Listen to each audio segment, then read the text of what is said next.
Welcome back, guys. I'm your host with the most, Wesley Seth Roney, and today we are going to be talking about Valpolicella. If you all are not familiar, it is Italian, of course. Where is it? It's in the countrysides of Verona. So, of course, the same place where you know what happened with Romeo and Juliet. They killed themselves, but still a romantic story, no matter the consequence. So today we're going to be talking about the wines that come from the region where Romeo and Juliet fell in love. And it is, of course, going to be a Valpolicella, standard, regular, very, easy drinking wine. Then we'll go on to the Amarone della Valpolicella, so Heartland Amarone, and lastly, a Ripasso. So, right off the bat, you guys might ask me, what are these wines? How are they different? Long story short, they all use the same grapes. Carvigna is the main grape varietal, usually, in my opinion. I'm pretty sure that's everything I've seen has been predominantly Carvigna. Usually 3 different grapes, Carvigna, 2 others, and then it can also be a mixture of whatever is locally grown in the region as well. Italians have a huge background with a ton of different grapes, so yeah, it could be anything. So these are essentially blends, and we're going to start off with this one here. This is a Valpolicella from Zeneto. It's a 2017. It is a Superior. It's a DOC, so a little bit of standard up in there, as they like to say. A little bit of glass for me today, not too much. So, without further ado, cheers, guys, and let's start with the first one. If you guys want to join me again, it's a regular Valpolicella from Zeneto. It's a 2017. So, right up front, very floral and fruity, light, delicate.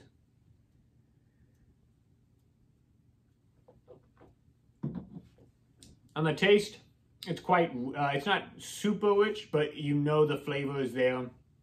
Has a little bit of a metallic flavor to it, and it's also just very fruit driven and very lively. The acidity's there, everything's there that you like to see in a wine. Tannin body. Tannin's a little green. It's not super ripe where it's velvety just yet, but it's there almost. It's not chewing, it's not sucking it away all of your saliva, but overall, easy drinking, fun. If you are not a red wine fan, or you're just getting into red wines, this one might be the one for you. Just that very introductory, light, simple, not crazy, but not too, it's not a white wine by any means on the lightness, but it's there. So, overall, very good. I love Zeneto. They're one of my favorites. Now, we're going to be moving on to the Amarone della Valpolicella. So, this one here is from a producer called Poggio Soresa. So, I'm not familiar with these producers. Zeneto, I would have loved to have Zeneto everything in this tasting, but sadly no. But the premise still stays. So, still, we're looking at the same grapes here. And we're moving on to a process that is a little bit more complex. So, what we have here is the drying of the grapes. So, much like raisins, what they do is they take them and they put them on drying racks and they dry the fruit for about 120 days. And in that time, they lose about anywhere from 30 to 30% of their product. So, of course, you're going to see a huge increase in price, usually double. They're always going to be around the $50, $60 range, if not more.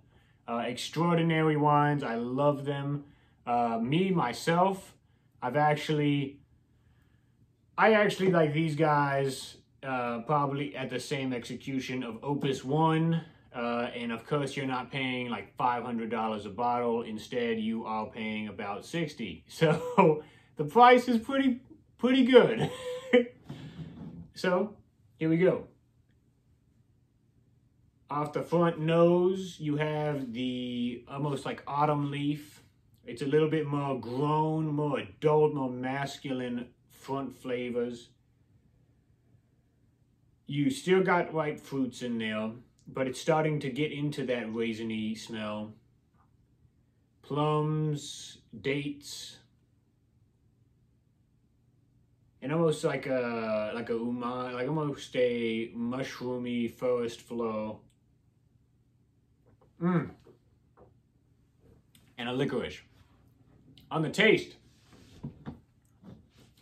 it shares those flavors. It starts off, this one is very just mellow in front, and then in the middle of the palate, it actually starts to bloom, almost like a flower in bloom. There it goes in, but it starts to bloom, and then bam, there it is. And it's much like almost olives. Very unique, very different, and very, very pleasurable.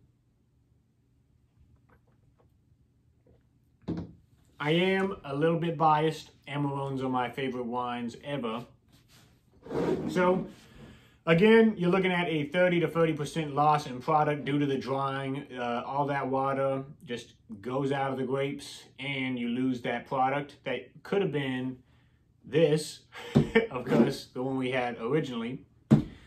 So you're losing 30% of your product, and it is almost very uneconomical to make this, So what do?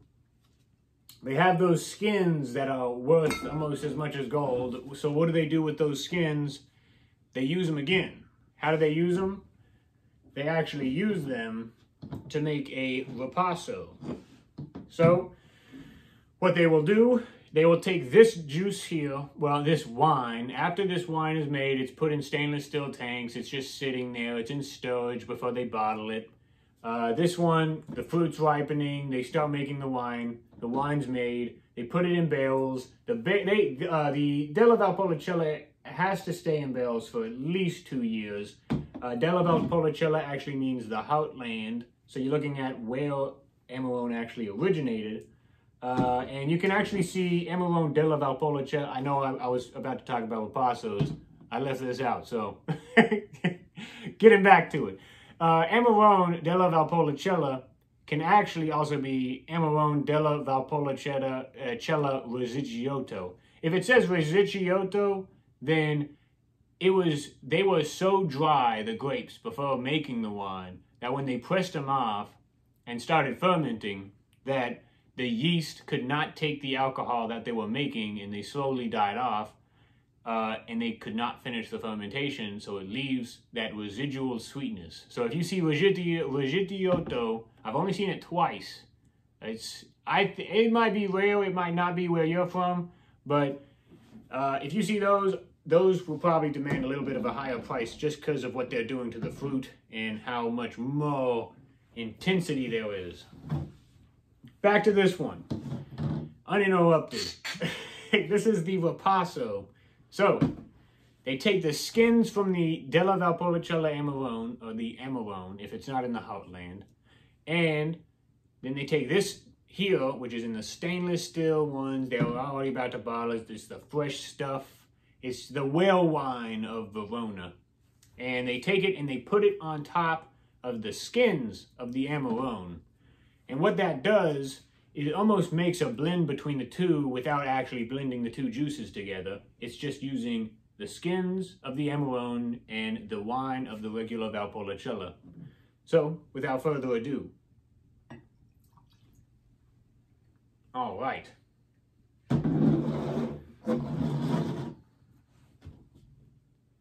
So, the nose on this one is a little bit more of a floral than the regular, and it's more floral than the Amarone.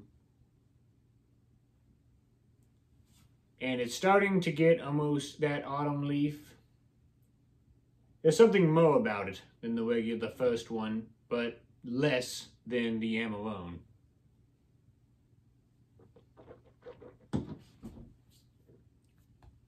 On the palate, you get about a medium body, medium. You get chocolatey, cocoa. You get a little bit of oak. Repassos usually do see wood as well, or oak aging, whatever, barrels, whatever you want to call it. You get the floral notes. You get the freshness of the first one as well, of the ripe red fruits. You get a little bit of the raisiny through there as well from the skins from the Amarone. And overall, you get a little bit of the metallic-likeness, but not as much as that was in the original. And overall, very pleasurable. So, out of the three, we're looking about, well, let me put it like this. We're looking about anywhere from 12 to 15. Again, it's usually a well wine in around that region. And then you're looking at the next tier up. You're looking at the Ripasso, you're in the 20s. And then finally, last one, Amarone, into the 30s. So again, these producers, these two are the same. The Puglio Soressa. This one is a Amarone della Valpolicella Amarone 2013. And then this Ripasso is a 2013. And then finally, this Valpolicella Superiore Standard is just a 2017. I'm glad you guys could taste these with me today. If you have not tasted them, then go ahead and try them yourself. If I could recommend something, if you can get the chance to have them from all the same year, which is going to be a little bit rare, but if you can get a lineup from all the same year and the same producer, then you will literally be tasting what the winemaker or the producer has done to influence these grapes, which is absolutely mind-blowing in my opinion. As a winemaker, it's always fun to see what people do and produce to the grapes. So, without further ado, I'll see you guys in the next one. Let me know what you guys want to see next, but peace out and be safe.